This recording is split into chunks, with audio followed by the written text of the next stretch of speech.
this topic this morning on race in the organic movement is going to be a space where it's going to be okay to be uncomfortable. Some folks are going to feel uncomfortable, and that might be part of this conversation. And we want to make space for that and have you prepared for that. And we also will have things to celebrate during this session. And we're asking that if you're going to ask a question of the panelists, to give a little thought to your question and to please keep it on the topic. Also want to highlight before we kick off the session that we have a meetup scheduled for Thursday for Black, Indigenous, and people of color who are here for this conference, and hope that conversations can continue from this session and other sessions there and throughout the Commons. And now it's my honor to introduce a key leader on our planning committee, someone who has nurtured and encouraged us, giving us a model for this gathering to be something like being invited into her kitchen for dinner. And so with that, I'd like to introduce Vanita Adib. Thank you. Thank you for having me. I know when you signed up for this, it said it was a discussion on race, equity, and the organic movement. But actually what you're experiencing is a gathering of some ladies over some cocktails or tea, and we are talking about issues that are important to us. Please understand that this is big issues, okay? We're dealing with big issues, and there is no way that we can represent everybody who has an opinion or ideas in this discussion. But so understand that this is a conversation between us. It's an informal conversation. And we're going to ask that if you have questions, please put them into the chat. And these are my sisters. So I'm asking everybody if you'll give a toast to a successful conversation. Please understand that you're sort of a voyeur listening in on a conversation between sisters of color. Okay? So I'm going to start with the screen, and the sisters are going to just let you know who they are and why they're here. So I'm going to start with Sister Chanda. Okay, am I on? Am I muted? Yes, you're good. Can you hear me? Can you hear me? Yeah. Okay.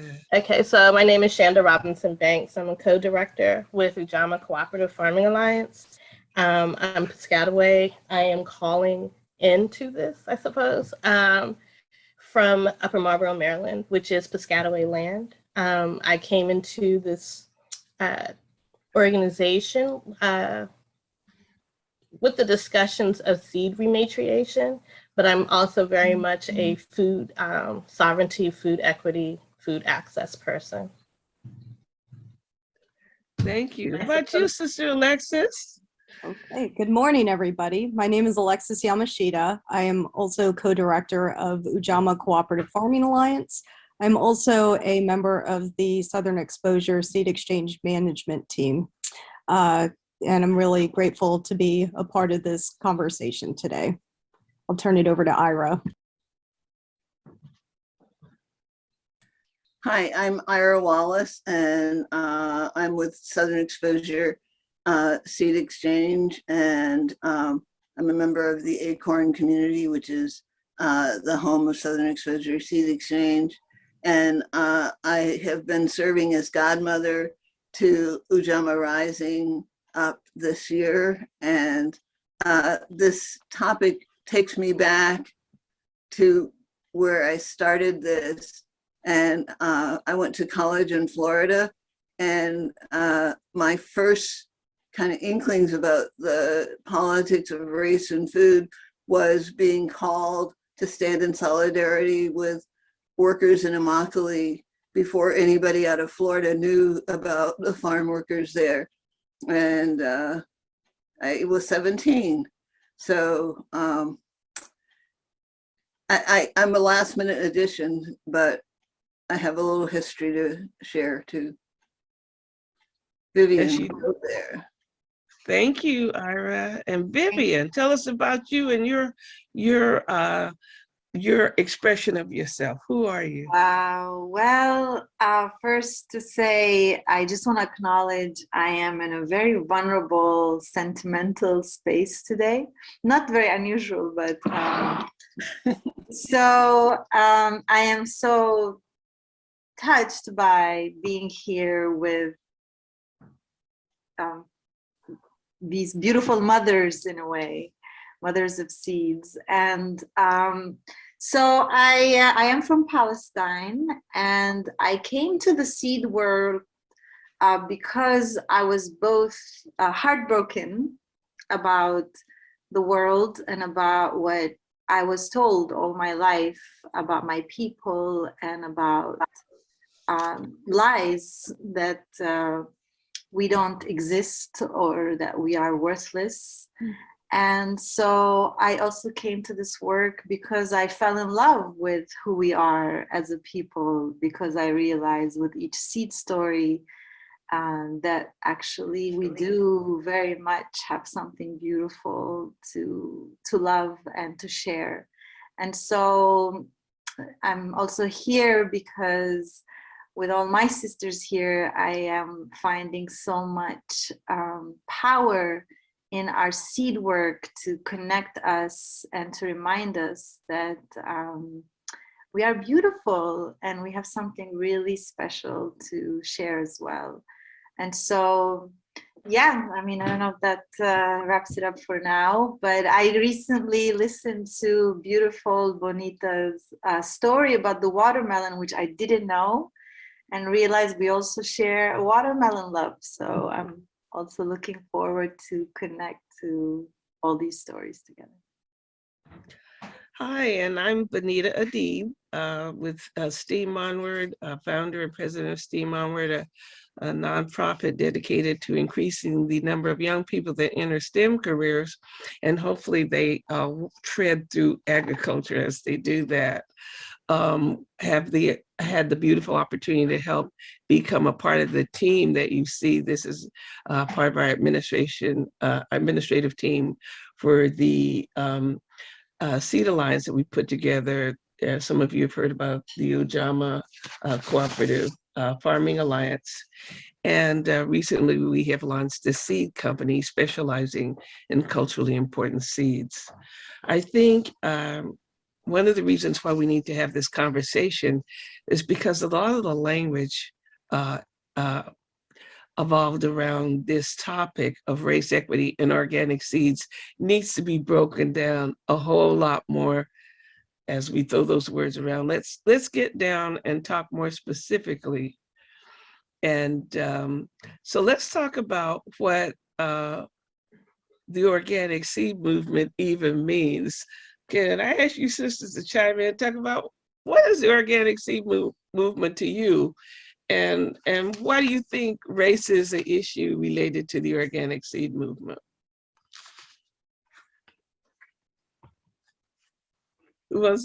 Just jump on in. You've had a couple of glasses of mimosa already. You should be ready to jump on in. All right, I'll be happy to jump in first. All right. Yeah, so I think, you know, when I think of the organic seed movement, it really like occupies two, you know, places in my mind are the actual farming practices and the certification, which is really tied into a lot of our government and our bureaucracy. So I think, you know, and of course, with looking at the certification side and looking at its origins, you know, I think it's very well known that there are a lot of barriers to entry that do impact communities of color from that. So yeah, I'm kind of interested to like really, when we think about like what is the organic movement, to really think of, you know, as I said, in my mind, you know, there's the farming side and then there's the more like policy and certification side. So, you know, for me in my journey, it's been, you know, about thinking about like what is really the focus too, and what are we really trying to foster in this movement, considering there are, you know, a lot of different forces at play.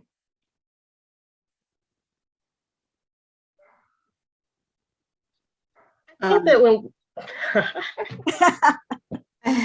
Yo, on, grouping doesn't help us gauging who's going next, but go ahead.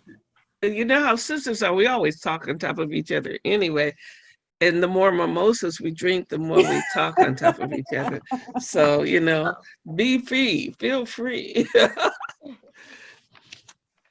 Go ahead, Chanda, and then Vivian. I believe Ira was starting to talk. Was Ira trying to talk? Go ahead, Ira. well, I was thinking about, you know, like the organic movement when I first came to it, you know, because I was in Florida where a lot of emerging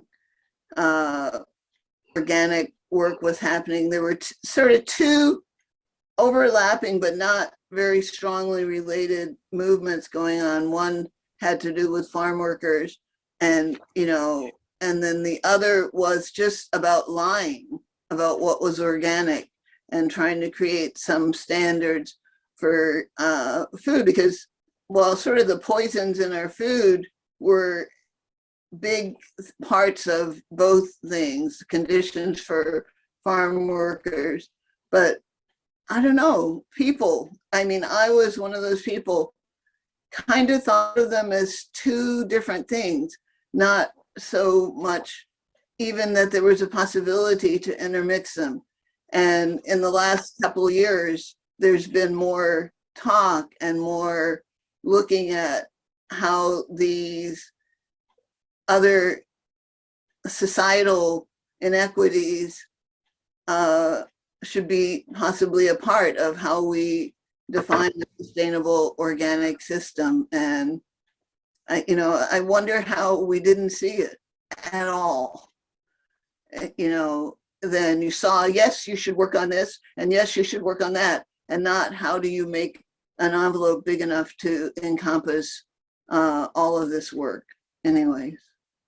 And, you know, that's, as a board member at the Organic Seed Alliance, it is one of the things, you know, like that we're stumbling around trying to figure out how to take a very white organization and change, you know, who's a part of the organization without throwing people out to put people in, but to make a bigger playing field that we can all play on. Because food and seed are huge. And I so hope that we can figure out a way to take more of it away from, you know, companies like Monsanto, rather than taking the little slice we've been given and re-dicing it. So, yeah. There's enough work to do for everybody. Yeah. Go ahead, Vivian. Oh, Chanda, did you want to go? No, please. Well, I think the question was, what is the organic seed movement, right, for us? And I think about this a lot because I swim between two worlds, the world of Europe and the United States, and then being in Palestine, which is another world. And I also witness how while this world where we are right now in what's called the United States is a world that is suddenly like woke up and figured out, oh, something isn't working, or we did something really wrong. But then the products and the toxins of this system have been exported to places like where I come from. So while we're experiencing a renaissance in Europe and the United States of like, oh, this is organic and blah, blah, blah, and we should go back to it, actually, the other part of the world, in Africa, in the Caribbean, in the Middle East, people are told that they should adopt the old ways, which the conventional ways, that, you know, being quote unquote civilized is to eat more junk food, is to buy sliced bread, is to have Popeyes and KFC at the corner. is to buy the conventional seeds and is to also abandon soil.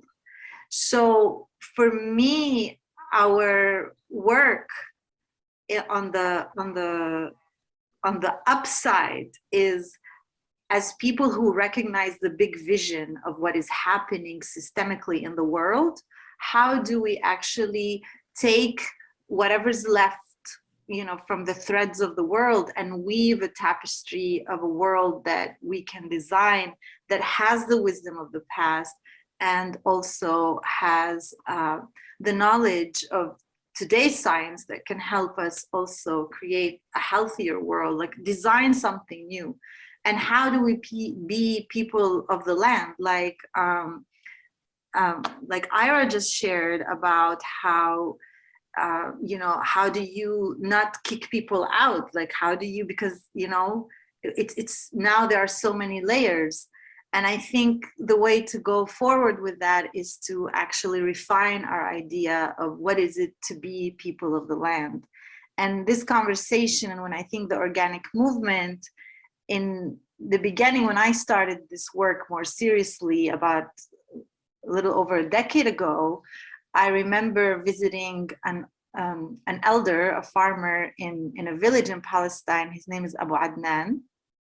And Abu Adnan was in his 70s then. He's probably in his 80s now. And I was so excited because, everybody told me he's an organic farmer, and I wanted to go visit him because he's going to do the organic thing. And I said to him, what do you think, Abu Adnan, of the organic movement and getting organic status? And he just looked at me. I remember he had a sickle in his hand, and he was like, what the hell are you talking about? I've been doing this since I was born, since my great-father, and now you all come to me and talk about organic this and that. Let me teach you what's organic. And I realized how violent it is when also we enter into this movement thinking that we somehow found a new solution and try to impose it on folks without appreciating the cultures and the folks that have actually lived by that and are actually in danger, like the conventional world, the dominant world is trying to kill them. And I feel like our job is to actually figure out how to protect the elders who gave us what we're trying to move forward with, and how to also be better designers for the future. So this is what I think about it.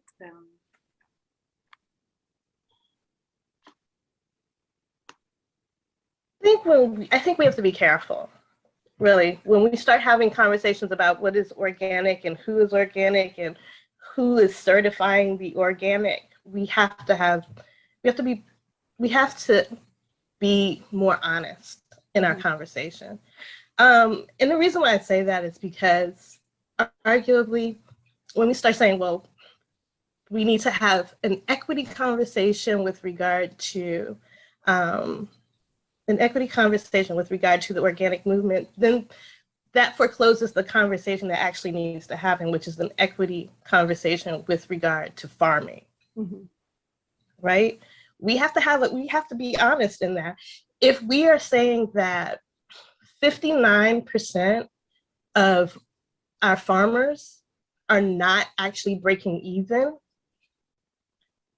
that's a conversation that we have to have, as opposed to how can we pay, who and how do we pay $700 or up to $1,000 in order to get a certification for organic seeds or organic produce. We have to start at the beginning, and the beginning is that there are inequities that are built into the farming system before we can go to how do we fix organic farming? That's just my thought. Thank you. Also, I want you to talk about our relationship with the land. So as we talk to our Native American brothers and sisters, we always get reminded about the fact that the way we're looking at land in the United States is not the way that people have looked at land historically, and their possession and their relationship with the land. So can you talk about how you see it from your multiple perspectives in terms of who owns what and what owns who. Let's talk about possession. That's a deep conversation. I am not that person to have that conversation because because of the fact that I don't do stewardship in my head properly. So I'm not that person. But I will go so far as to say that Alexis has some ideas with regard to how traditional environmental knowledge and how the people who are indigenous to the lands that they occupy or currently are occupying have a different take on what is the proper means and method by which you exert your stewardship, as opposed to enforcing some kind of capitalistic ideal onto the land. I guess I'm gonna pass it on. I see you nodding. It sounds like you're passing on. Yeah.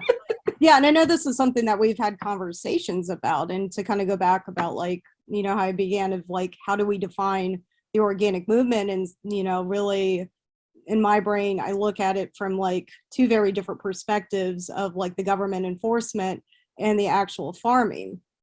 And I think one big conversation is to have is like what really defines the beginning of the so-called organic movement. And I love, what Viven was sharing from farmers of this is how I've been doing this, forever, is I think there needs to be more discussions and acknowledging where the practices are of the land stewardship originate from. And I think, arguably, thinking about like the conversation in the United States, there are a lot of practices that come from traditional cultural practices. And how do we have conversations around them and acknowledging them? And also, there's an added layer to knowing, of the conversation that on the government enforcement side, we're really talking about something that has originated in the last 30 years or so, in the 90s. So, I think, with the government enforcement of here are the federal standards in order to get certified coming about in the 90s, that really has put a different, like introduced a different component of that conversation. And, I do think we need to come back around to acknowledging where the intersectionality of traditional practices are. And that organic, farming has been around for a long time.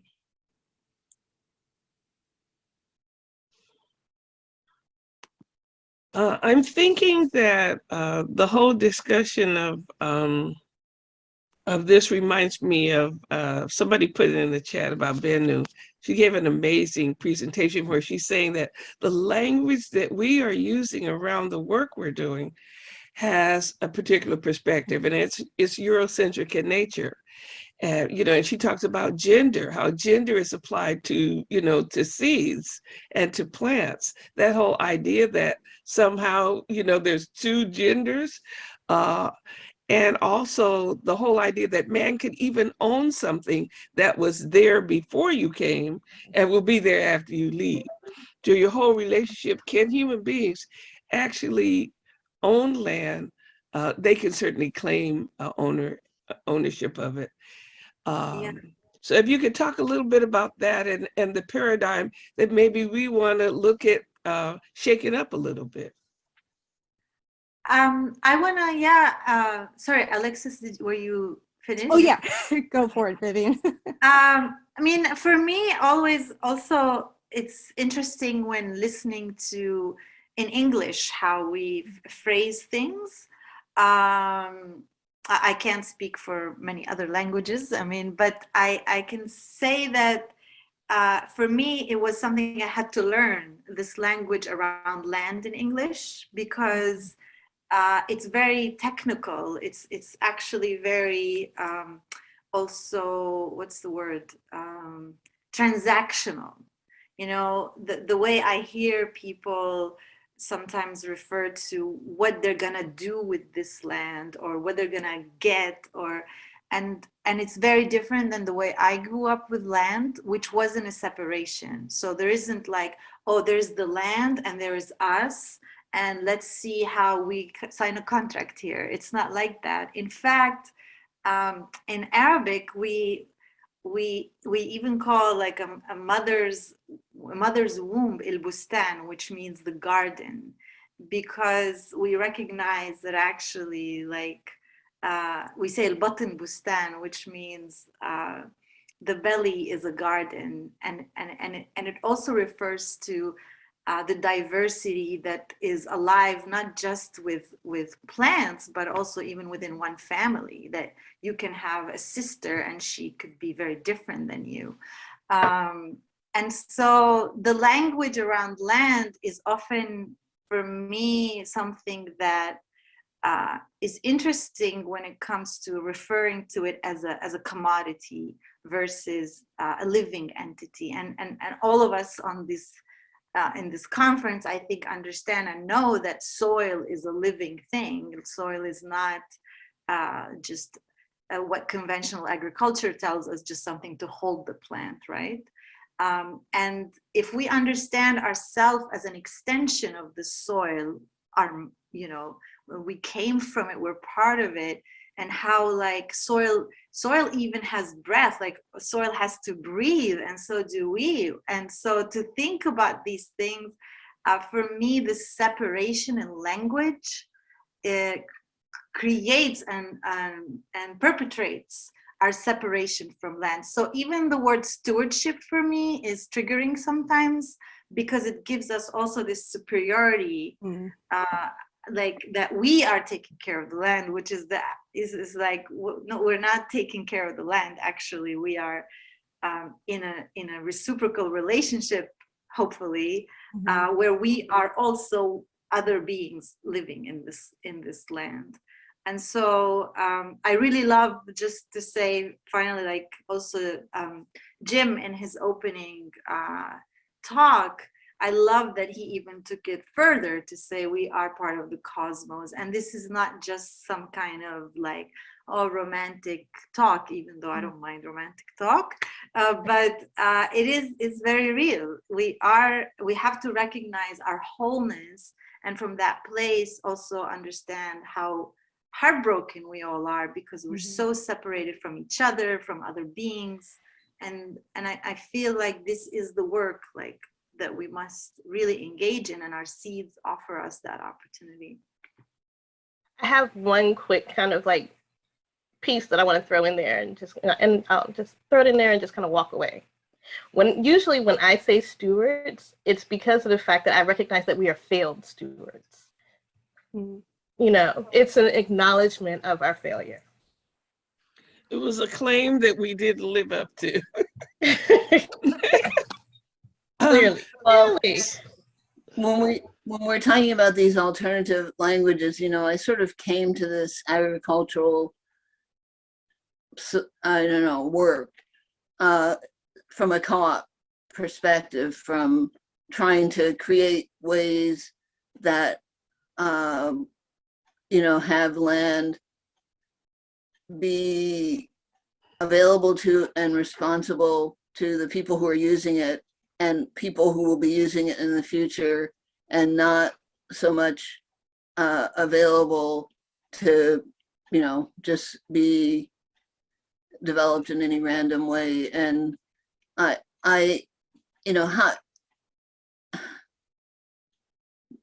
lots of traditional cultures have land where it's just not easy to sell it and put a strip mall on it. And I am sort of in that as a part, and trying to figure out how to reintegrate using and seeing yourself as being in a relationship. And then when you're not in that relationship, you move on, and the land stays there and succors and supports other people. And it's kind of hard to talk about, because co-ops are not really a big part of the farm thing, even though some of the big movements of how to have some different agricultural relationship for poor Black people, involve co-ops. And whenever they rise up and are doing pretty good, it seems like, you know, big agribusiness whomp our other institutions, whomp them down. And I'd like that to somehow be more of the conversation. Yeah, can I just, I know I Yeah, talked a go lot. ahead. I want to just add one more thing to an important point that Sarah just pointed to, which is when we talk about land now, and since this panel is about race and equity and all of that, one of the, I think, the real things that has to be acknowledged is that folks like us don't traditionally have access to land. So it's part of this, you know, how can we like decolonize land also in a real way? So for example, I find it really trying to find nice ways to put this, but there aren't. So I'm just gonna say. So just say so it. you know, yeah, I feel it's really hard for me when we're like, okay, doing like seed work, for example, here, and I go visit folks who have primarily, you know, white folk who have 500 acres and they don't know what to do with it, you know, or foundations who want to support you by supporting a grant for a project because that's sweet, but it's like, okay, actually I don't need you to support me in a project. I need to know that I'm not a fugitive all the time, that, you know, agriculture requires that I'm on this land for a while for me to actually get to know it, and it gets to know me, and for me to actually reap any sincere benefits to my community.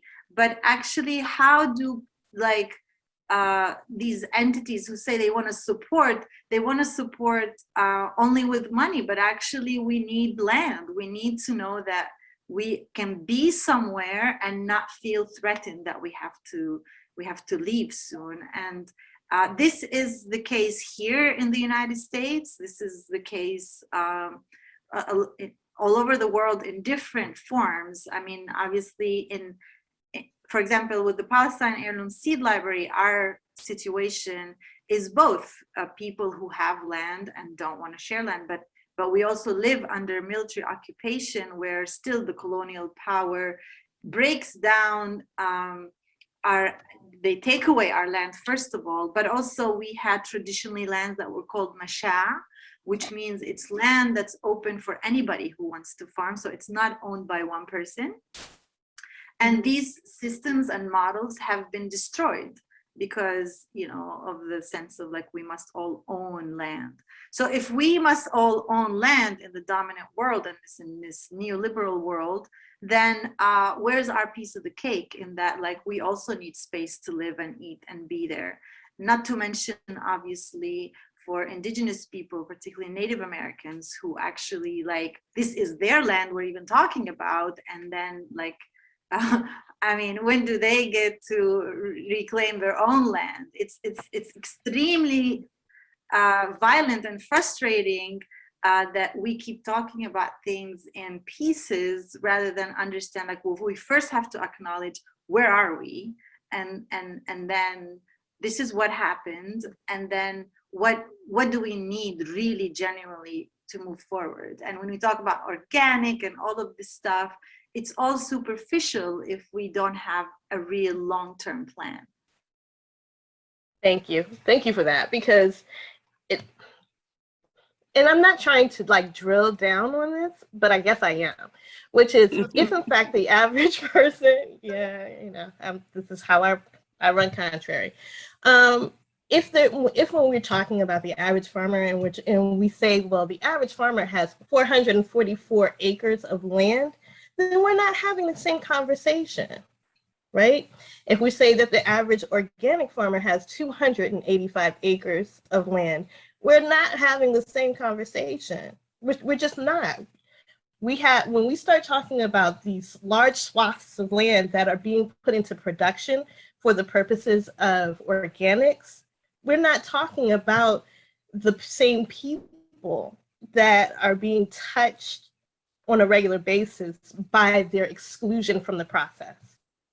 And just, as you, to chime in real quickly, of looking at those averages, obviously, we're not having a conversation about small farmers in there because of the average land space, And I think, to some degree, when we're talking about race and equity in the organic movement, we really also need to zoom out and look at, the whole of farming, because there are, I think, issues that really farmers are up against before even starting, even if they want to become organically certified, that they have to address first. So I think in the case of like a lot of small farmers, you could argue that talking about their entry point to organics, maybe step D, when they're at step A, we have to address B and C before we even start having the organic discussion. And I hear so many people saying that we need to totally redesign the food distribution system. It's not working, and you go, well, where do you start taking this monster apart? I want to go back to a really basic discussion, and that is back to this topic of seeds. And there again, Jim hit on this. Seeds are our mothers. They are family. They are relatives.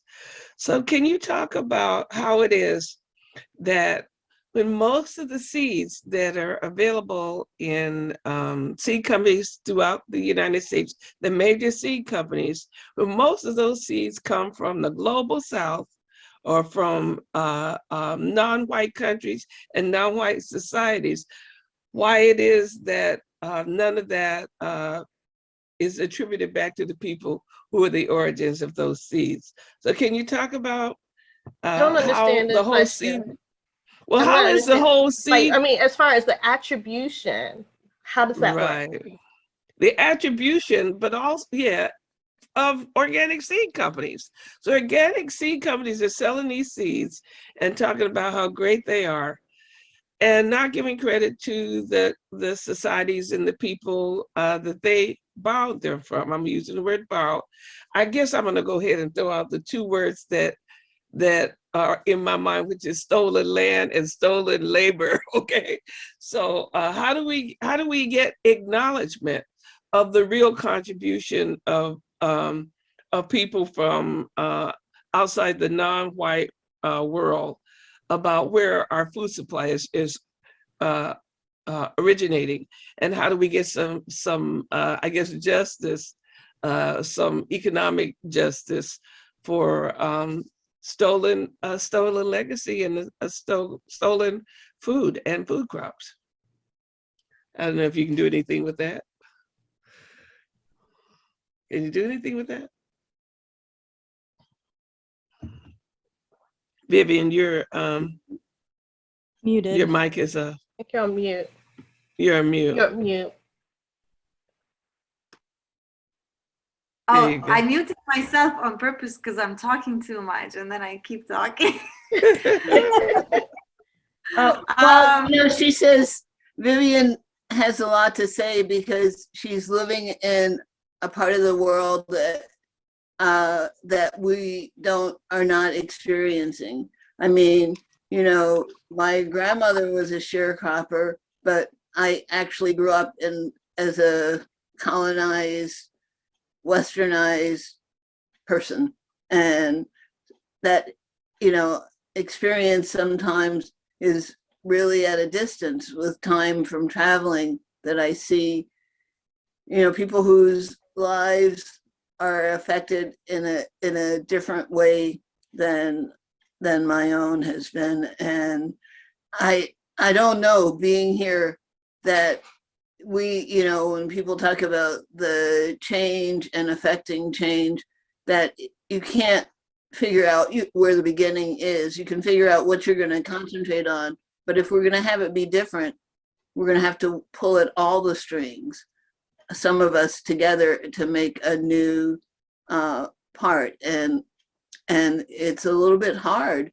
to see, I have to say, the first time that I saw myself as an American rather than a Black person was when I went to Denmark and a person who I was friends with forgot to tell their friend that I was a Black person, and that would be an easy way to tell me at the train, see me at the train station. And I had never in my life been in that situation before that. Anyway, I don't know what that has to do with, but I guess there's so many pieces. That's all. Yeah. There are. Yeah.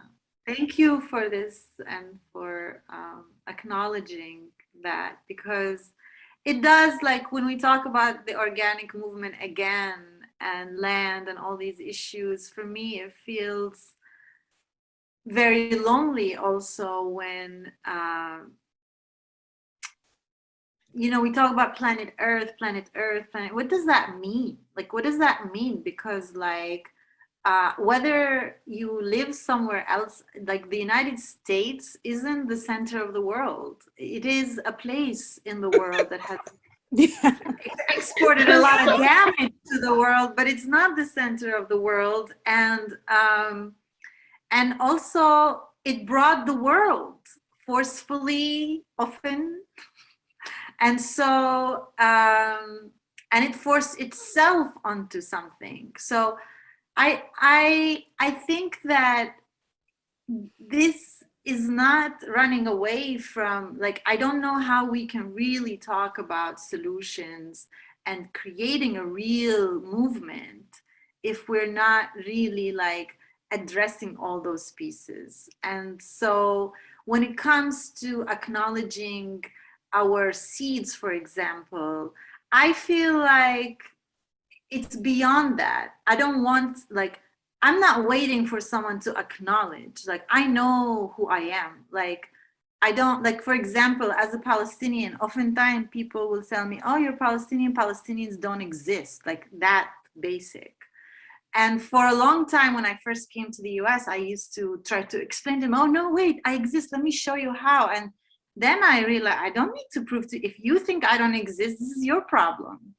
I'm not here to tell you that I exist or that I matter, or that, like, this is your work. You gotta work on that as a human being, And then, but I think what we need, and I want to give a shout out to my brother Nate from Experimental Farm Network, because I find that, what we need is partnership. And I feel true partnership. We come from different backgrounds with different privileges, and I feel like here is a small seed grower and seed company that can actually support my work, not just acknowledge it, but like I feel like we're in partnership. Mm-hmm. And for me, that is the making of a new world. Like, and you're right that many seed companies don't do this partnership work, and many seed companies don't even acknowledge. I don't want to name names, but but like, we're not tokens of some fantasy. We're real people, and real people that are still here. We're not something in the past. It's like when oftentimes people talk about, again, like Native Americans, as if, oh, when they were here, it's like, well, they're still here. They're in this room right now. Exactly. That's right. So I think, Alexis, maybe you're, or Chanda, Chanda can, or anybody else. Yeah, I think it becomes one of these dismissively American conversations that we have.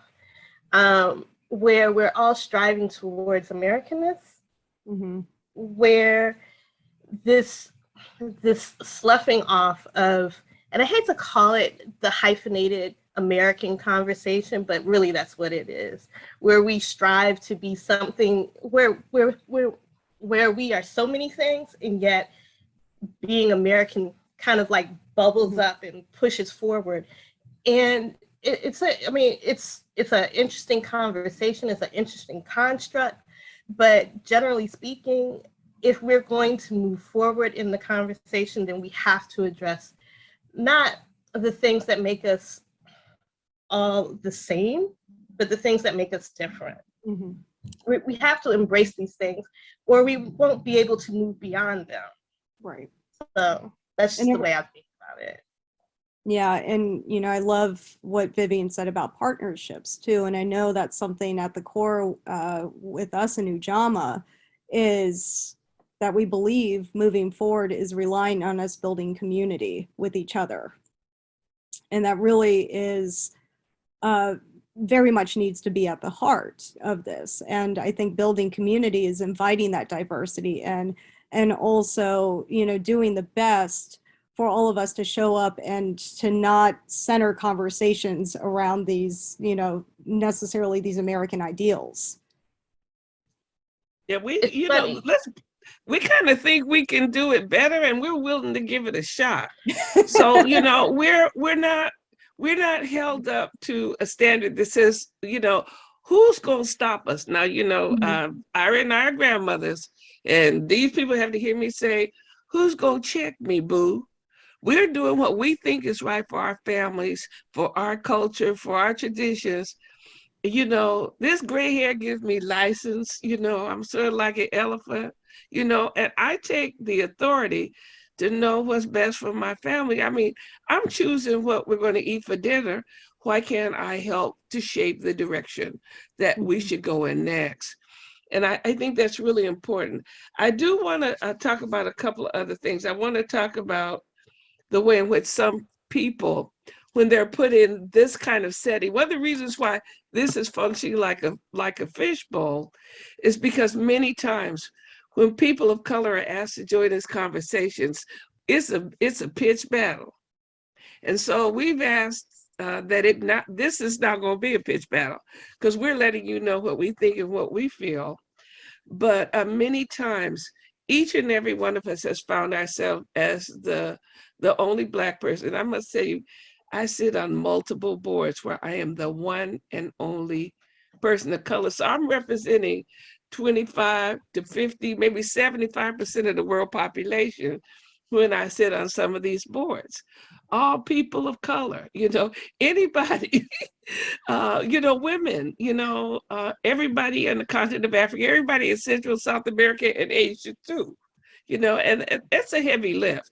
So I'm looking at Mary Kay because Mary Kay I've had so many conversations with her and in co-op gardens around discussions around some words that make people feel really uncomfortable, like allyship. You talk about the word partnership. And why should I be in that conversation to have to explain something to white people that in 14 states, or is it 18 states, they're trying to pass laws you can't even have conversations like this, not in a public school. I'm gonna go with the translational exhaustion was the term that I was blessed with a couple of weeks ago. The idea that I have to account for the historical ramifications, when people come up to you and start the conversation with, well, you're a person of color, it gets tired. It gets tired really, really fast. But having to account for all people of color makes it just so much worse. Like, first of all, because to me, allyship suggests that, first of all, that somebody come to you and tell you that you were an ally, or did you take that mantle upon yourself? Because generally speaking, the people who come to me and say, I'm attempting to be an ally, that's exactly how they say it. I want to be an ally. Not just go ahead and do what is right. You're telling me that you are insisting that I acknowledge that you're trying to do right. And that's a different conversation. And why are you putting that on me? I am not the person to give, to put in charge of your sniff test. I mean, just don't do that. Don't do it, because we're going to have problems and it's just going to be a problem. I'm going to ask Ira, because I think that Ira for so many years was a lone warrior. It feels to me like, Ira, you were a lone warrior fighting the battle for your people and for communities. And you fought it well. I hear all this talk of people who told me years ago, you were trying to strengthen communities of color, trying to help us. And a lot of times I believe that in the seed world, there may not have been many of you. I don't believe there were, because when I got invited into conversations with seed companies, I was the only person of color in those rooms. So how did it feel for you being that warrior out there in the world, trying to crack the door open or make a way for people of color or Black people? You know, it's kind of funny. I guess I was in those rooms because I was a part of this co-op community, a part of this sort of movement of people who came to farming not with from their formal education or anything, and that was as much of a way of being different. And I just thought, since I'm here, I might as well ask, why aren't there more Black people here? And because like for my grandmother, she said about civil rights things that she did, why do we have to go and offer rides to people to vote and stuff like that? She says, well, maybe they won't vote and maybe our votes won't matter. But if we don't try, how can we know? And it probably will never happen.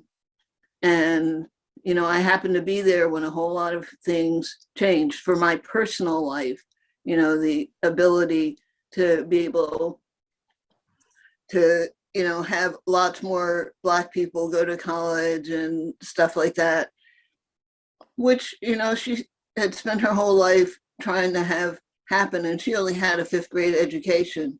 So I feel kind of like a fraud, like trying what it wasn't an option. It was the only choice. Mm-hmm. Thank you. And I agree with you that I feel so proud that at least I am there. And if I can there, maybe I can help some people to understand and feel comfortable and see give people some real things to do, some real ways to partner with us. I just think about, maybe offering classes, or workshops. We've had many, many beautiful people who've made some serious contributions to our work with Ujamaa.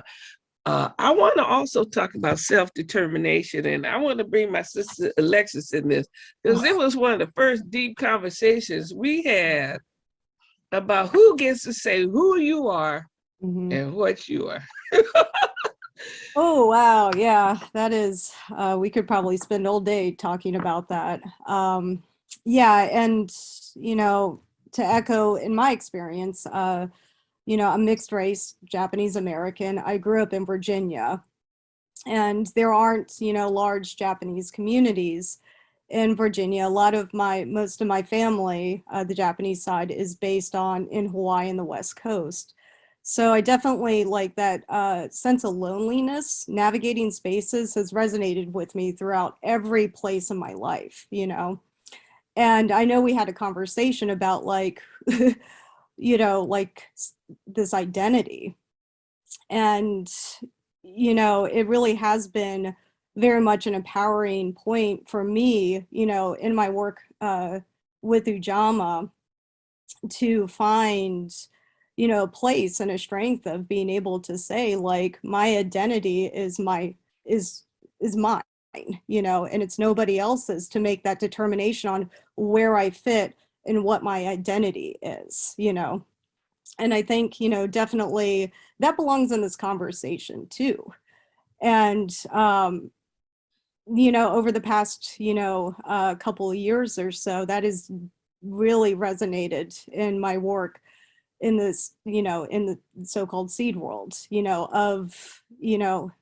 through seeds, really finding that connection to your identity. But, you know, when you bring in that portion into the conversation, that it definitely gets really complex. And there are some very uncomfortable, you know, components, you know, of that conversation that we need to be having about how that comes in. Yeah, there are, and there's some really, really interesting connections, you know, and just listening to Alexis Sarah's stories about conversation with her grandparents and the journey it's taken us. You know, I really think that the tool of the seed story, following those seeds home, knowing your seed story, and I hope as we grow, we get more in detail about seed stories. That's the way we can acknowledge the real contributions that people who may not, you know, may not be industrialists have provided to the world by saying this seed. That's why I love the Heirloom Collard Project, because, you know, the seeds are named after people, you know, and it's like so-and-so had this seed, you know, and this seed, you know, was collected by a particular William individual. Alexander. That's the one. The William Alexander is the one that when people hear the name of a seed, a collard seed called William Alexander, you just know that's a home skillet. That's somebody, you know, that's somebody who you can identify with, and you want to know your own seed story. And so as we give people license to tell their stories, which may take a lot of research. I mean, Vivian, in your case, your history, you know, is underway, but for so many of us, our history seems to be buried under rubble. I mean, and just what it takes to feel license, to feel permission to ask certain questions. And also, you know, now we don't have a Hispanic sister in this particular conversation, but I grew up in California. And, you know, my grandfather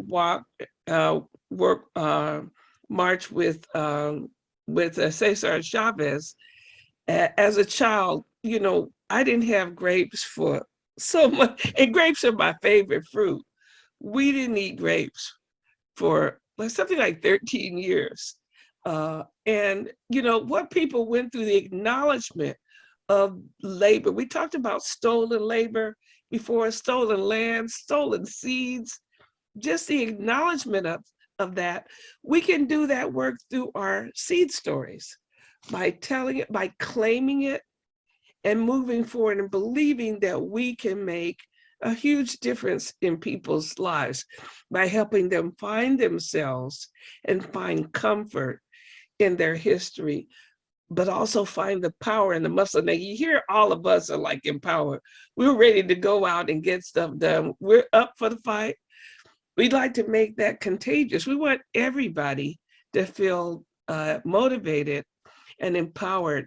If you see something you don't like, let's sit down and change it. Now, there's no guarantee that we'll do it perfectly, but I think there's a lot to gain through us taking the time to invest in each other and to listen with an open heart to see what we could do.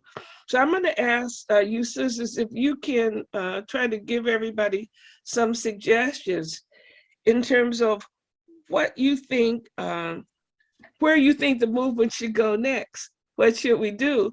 And after that, we're going to open up the floor and ask our friends who are listening to chime in on where they think the movement should go from here. Well, I have one place they can start is okay. You can, the movement, people listening to us as farmers and consumers and educators can urge people to find ways to vote with their dollars. Sometimes you don't know about that.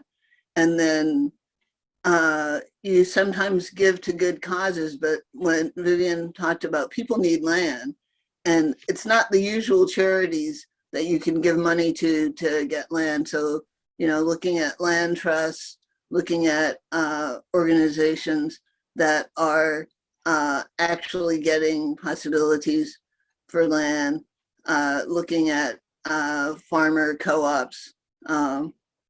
Those are something that might not be on the top of your radar, but they really make a big difference. And companies that vote with their dollars for the causes that you care about also.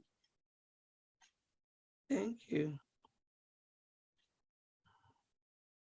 Well, I have to say that I came to this conversation expecting a completely different conversation. I did. I thought we were going to have a conversation about the barriers to access with regard to the organic movement. And we kind of had that conversation, but that's not what I was thinking. So I would suggest that those of you who have figured out how, who are smaller farmers who have figured out how to navigate the organic certification process, reach out to somebody who is equally positioned but has not done that work but would like to do that work, and help them, because apparently it's a monster and it's a barrier and it needs to not necessarily go away. But if you have the bandwidth to help somebody reach that next level because that's what they want to do, then please extend that to that person.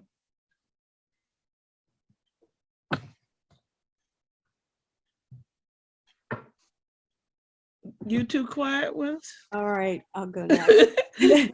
I think, what's going through my mind right now is, where the organic movement is going. I'd like to see, more discussions like this happening to really kind of, pause in the moment and really assess where we're at and where are we focusing this conversation.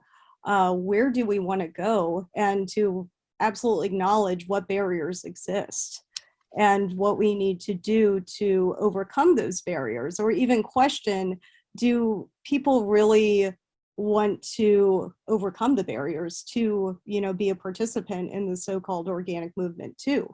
And and does it really serve people?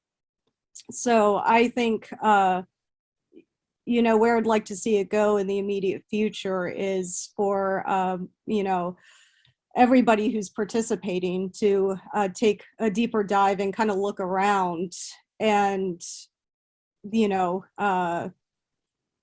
find and really see where we're at, and really kind of question where we are moving forward and where we may need to change trajectory.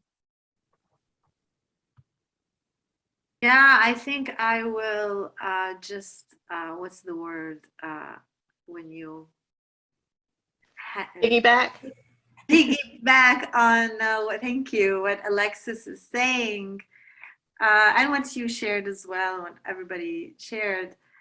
I feel like we are in a moment where we need to be extra curious about ourselves. And I mean, all of us, I include myself, and, just curious, in order to kind of take a moment. A lot has happened in the world in the last 2 years, and I loved very much what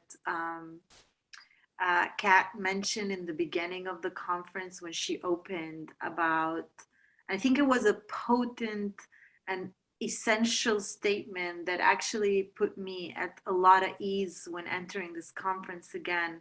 And she said, 2 years ago, we were together eating and hugging and whatever. We didn't know what was going to happen. And we are here now, and we don't know what's coming next. And I think it was one of the most important things I've heard this year, because it was such a, so thank you, shout out to Kat, because I needed to hear someone publicly acknowledge that in very simple human terms, that the truth is we might look at this time of COVID and being on Zoom as the good times. And I'm not trying to be morbid, but the truth is, like, we are all very aware of the state of the world we're in today.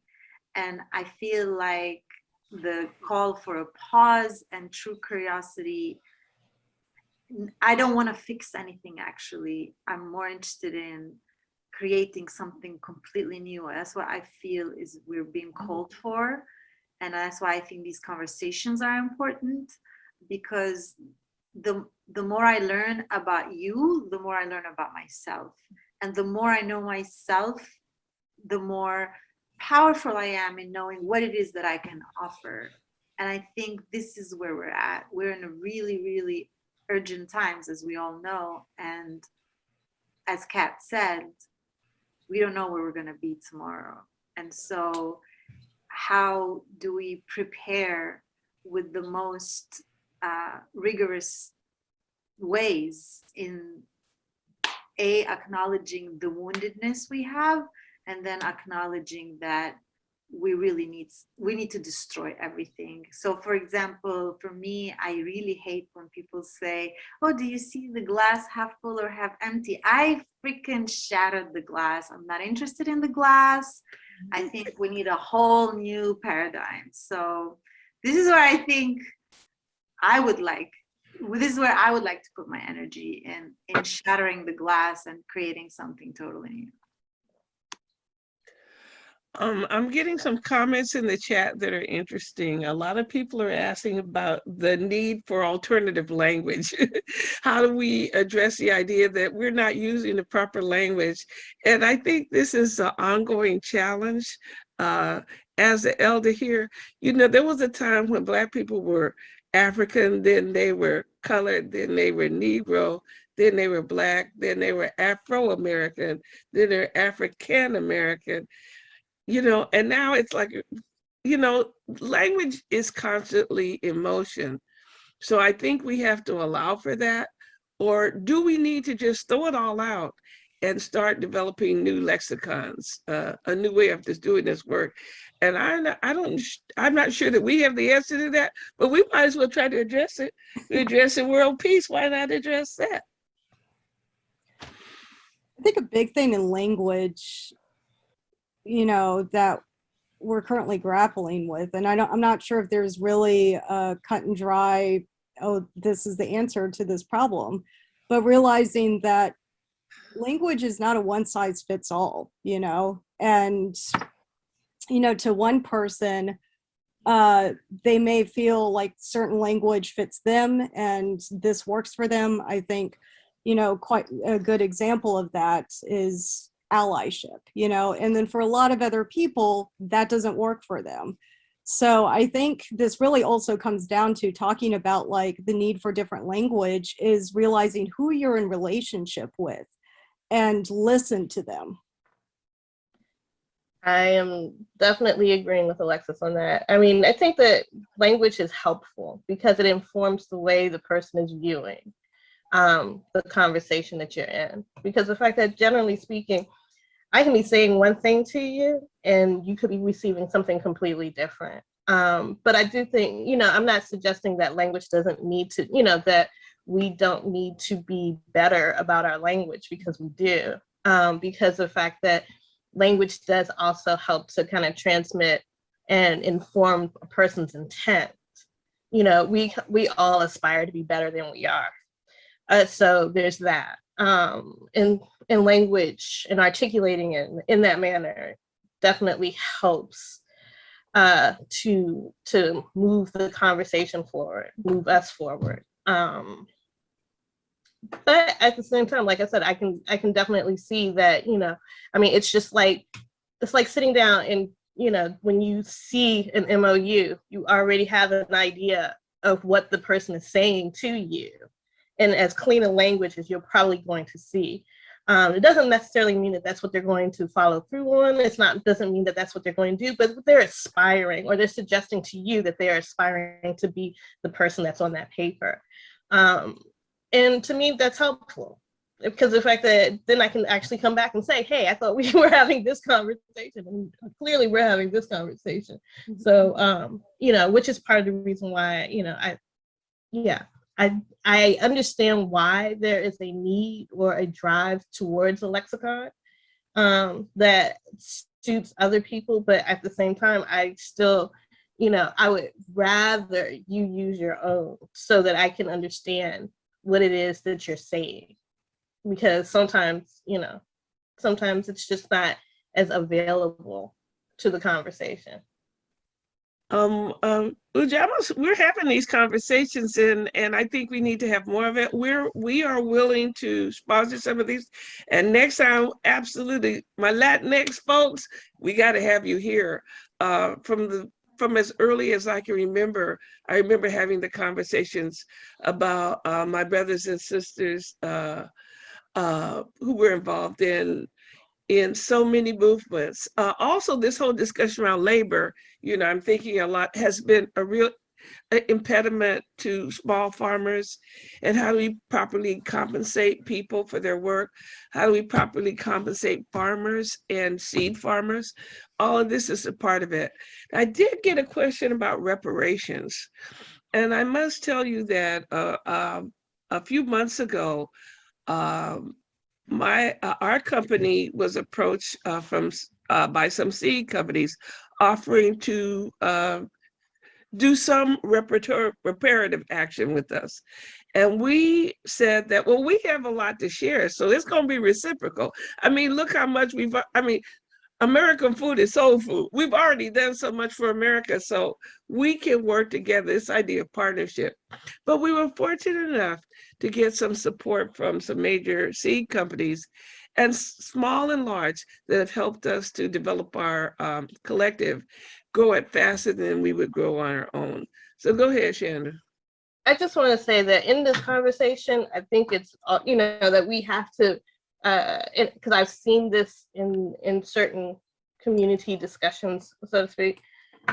What we are engaging in with regard to Ujamaa seeds is, it may be reparative work, but it is by no stretch reparations. There is no way that any one organization, any one seed company, any singular act by any one person or multiple people with some kind of intent can address reparations. So I really need people to be careful with that language. Stop saying reparations. Just remove it from, you as an individual, remove it from your lexicon. Don't do that. It's reparative work, but it is not by any stretch reparations. There was also some comments that how people feel that people don't want a handout. They want partnerships. Maybe a hand up might be good, but nobody's asking for that. In the first place, in my mind, in my heart, if somebody who has acted as an enemy to you for multiple years, destroying everything good you ever tried to do, if that person hands you that shiny red apple, you need to look at it and remember the story of Sleeping Beauty. Be careful what you take, because this country has not been good to people of color. They have not been good to the global South.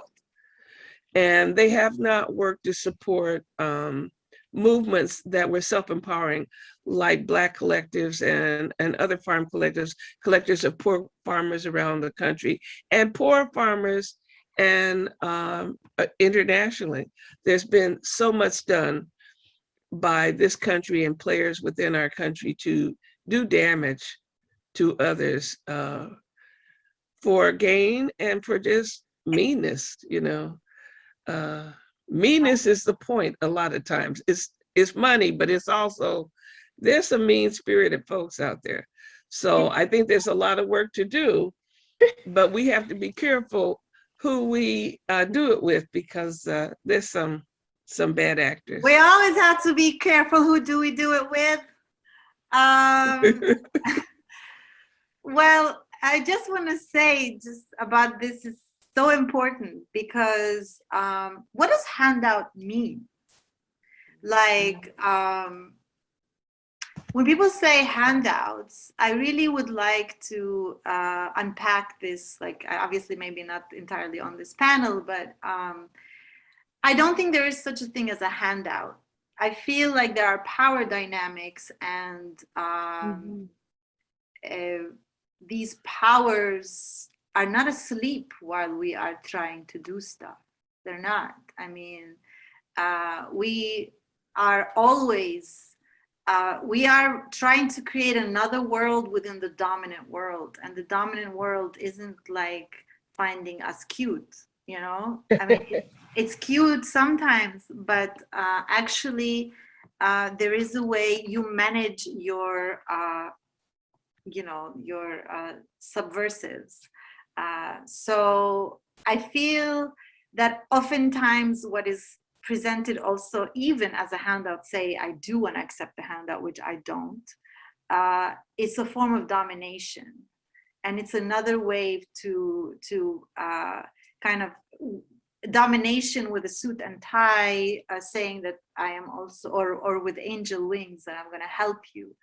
And I experience this a lot with folks who come and say, oh, I really want to help the Palestinian cause or whatever, or even big institutions that come and say, you know, they really want to throw money at us, you know, and they're very shocked when we say no, because I don't want your money. If I don't share your vision, I don't want your money. I'd rather really just, you talked about self-determination, and actually this is at the core of it. And one experience I have had in my work is this battle actually with me having to make decisions to say, no, I don't want your money. And that has happened on many occasions. And it didn't come because I'm arrogant or that we don't need the money. It comes because our dignity is at the core of our work, because our work is about reclaiming our dignity, is about saying, you know, we get to say who we are.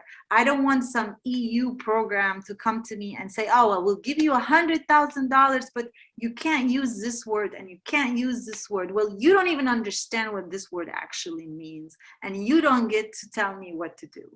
And so when we talk about partnerships, when we talk about money, when we talk about people who say they want to give, like, do some charity work, it's very important to challenge folks who say that, and to challenge ourselves, because sometimes, you know, you really, you know, you see people struggling and you want to make sure you have resources to help them out, particularly farmers who are very small scale farms and really struggling. But I'd rather, like we say in Arabic, I would rather eat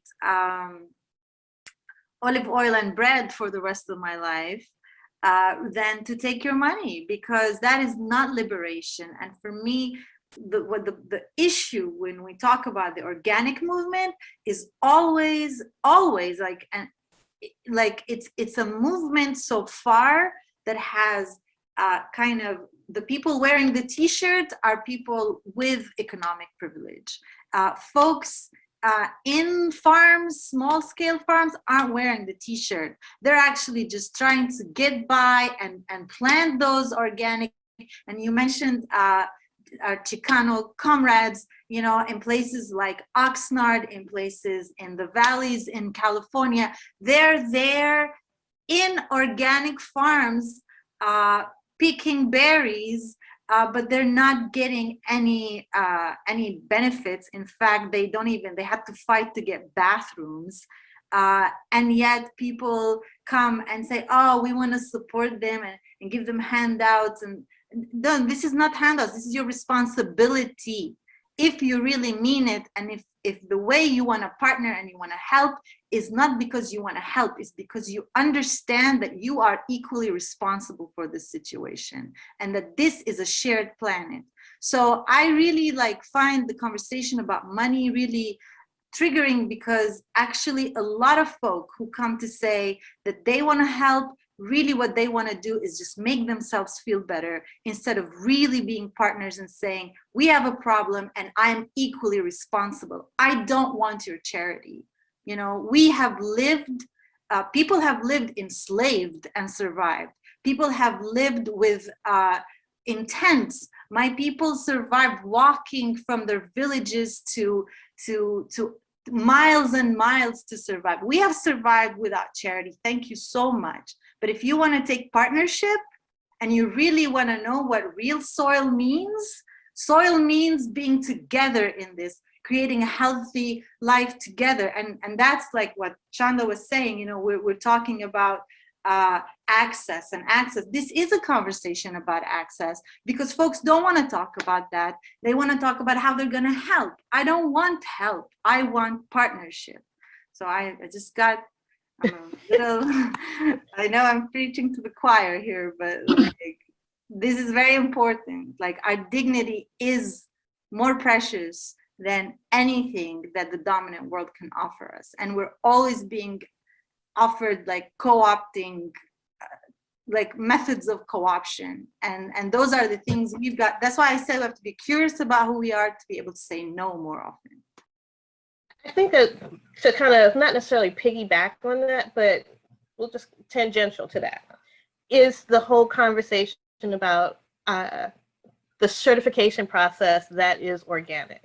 Can we just go to that and talk about we need to talk about organic certification. How we, yes, at some point we're gonna have to talk about organic. But I mean, you know, but the certification process that is me as a Black farmer going to the USDA, who has traditionally has given us short shrift, we'll just go with that, and saying to them, presenting to them, please come help me, you know, be a better farmer, help me certify my land, help me do these things that ultimately I'm still shifting the dynamics of gatekeeping back into the lap of somebody who has, who has basically suggested that I don't belong on my land.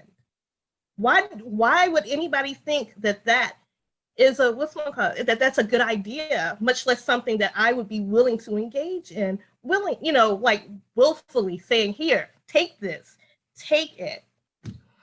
That doesn't make any sense. It doesn't make any sense. You know, and so when we sit around and we're talking about, well, why are people of color not engaging in the organic business? Because for all intents and purposes, branding something organic or organic branding is already a luxury branding. We're already saying to you, hey, if you have to ask the price, you can't afford it, right? And so now we're having this conversation that sounds a lot like, please act as my gatekeeper. Tell me one more again how it is that you can, how it is that I cannot sell my goods and how you're going to keep me out of something that is actually going to increase my bottom line. Yeah, it's a lot like when a particular fashion designer goes through the Black community taking pictures of how people are dressed on the street. And then the next thing you know, they come out with a whole line of new hip hop fashion based on what people were already doing on the street. So, this conversation really should be about justice. And guess what? We haven't been talking about justice, but yet we have.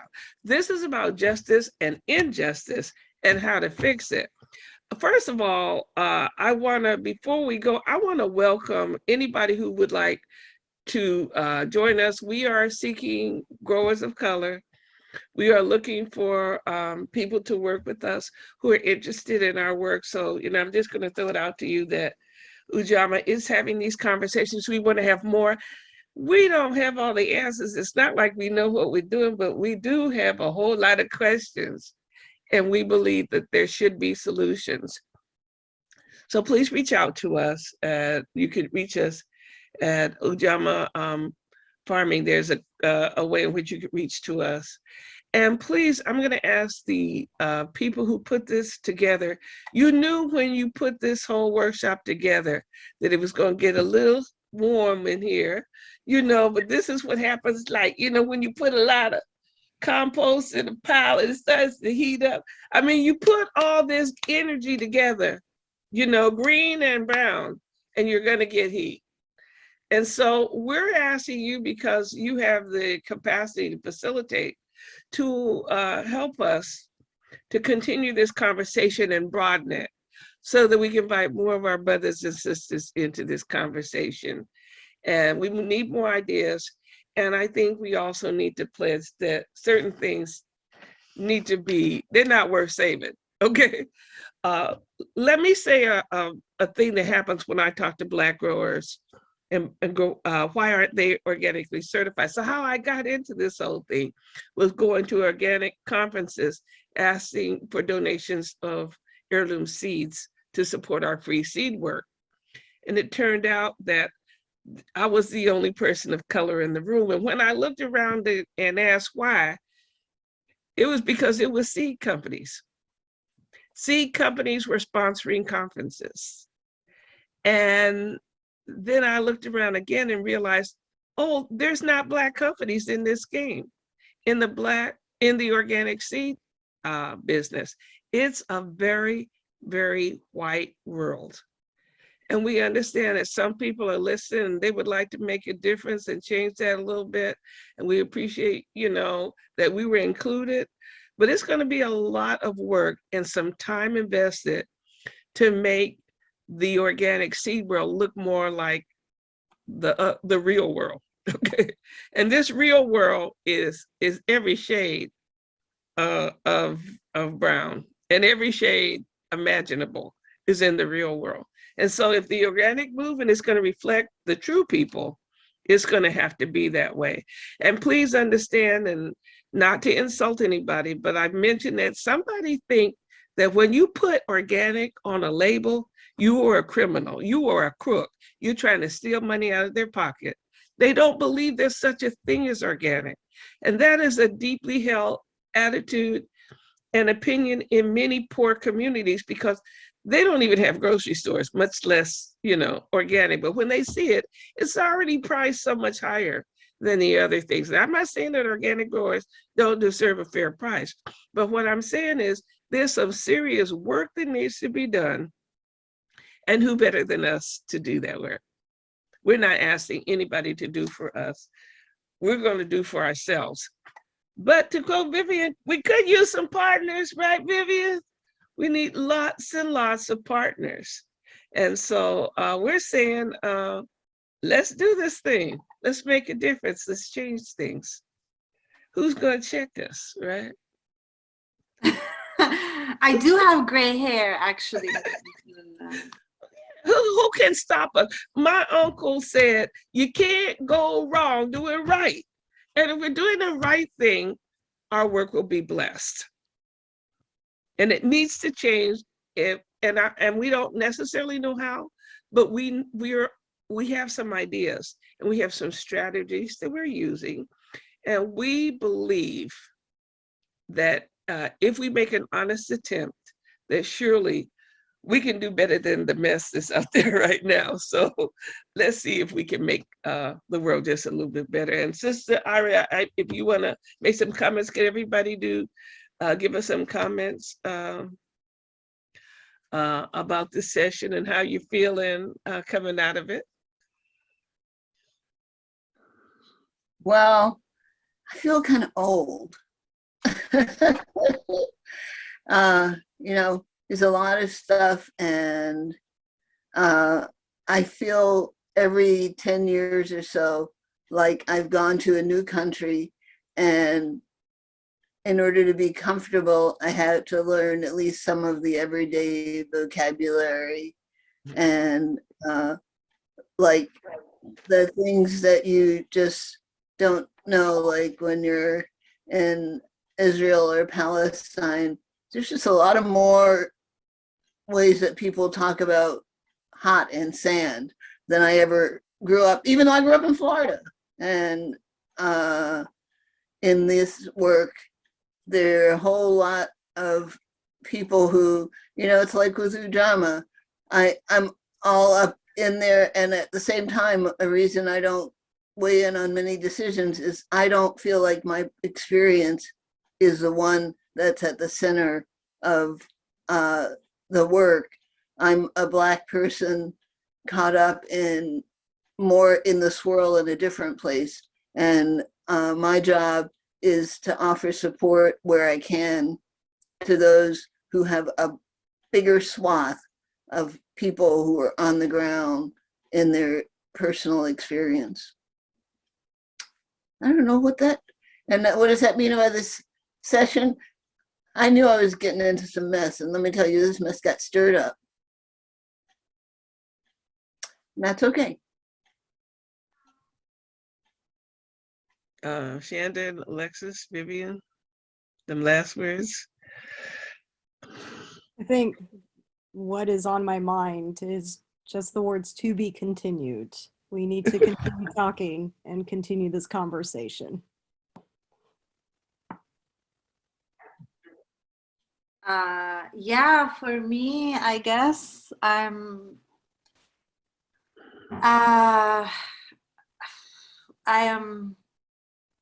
am like all of us, like I started by saying, just so heartbroken about the world. And I feel so uplifted and accompanied and partnered when I am in the company of all of you, even if it's virtual. I hate Zoom, but I noticed in this conference that I haven't been so reluctant to log on.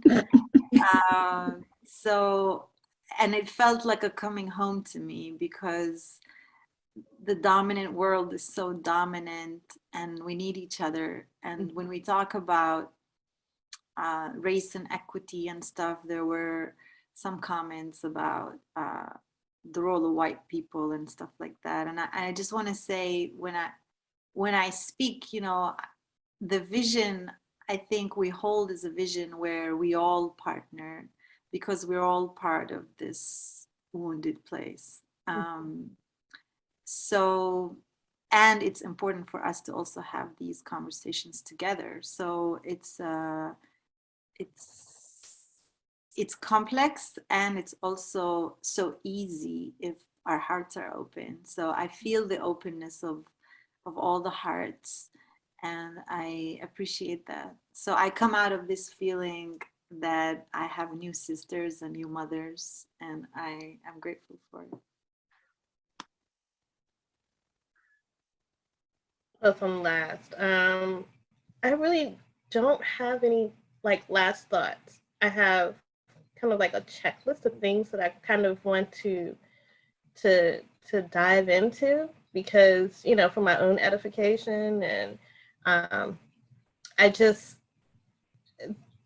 it's this conversation to me is just so complex, but I do take heart with the sentiment that Vivian expressed, that if we enter the conversation with a clear and open, a giving heart, maybe we'll get to, even if we're engaging in incrementalism, which we won't do that, but even if we end up engaging in it, I have to believe that we are all kind of on this journey together. Thank you so much. I want to say to all of you, be encouraged. We're doing great things. We're moving forward. To quote an old gospel song, we've come this far by faith, leaning on the Lord, trusting in His holy word. He'd never failed me yet. We have to believe in something. We have to believe that there's light at the end of the tunnel.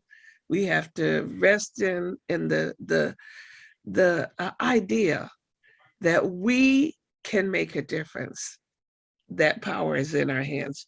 Be empowered, feel strong, and feel encouraged. And if nobody is there to encourage you, encourage yourself.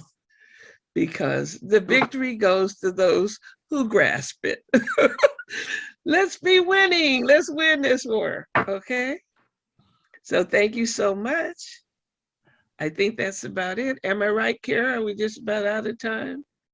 We have a Kat, minute left. If you have anything else to add, but I want to make sure everyone knows that Vivian will be involved in our closing ceremony on Friday. And I hope everyone will come back for that, and maybe we can heal a little bit together during that time.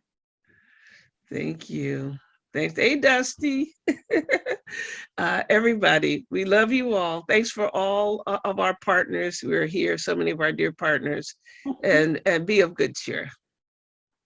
Thank you.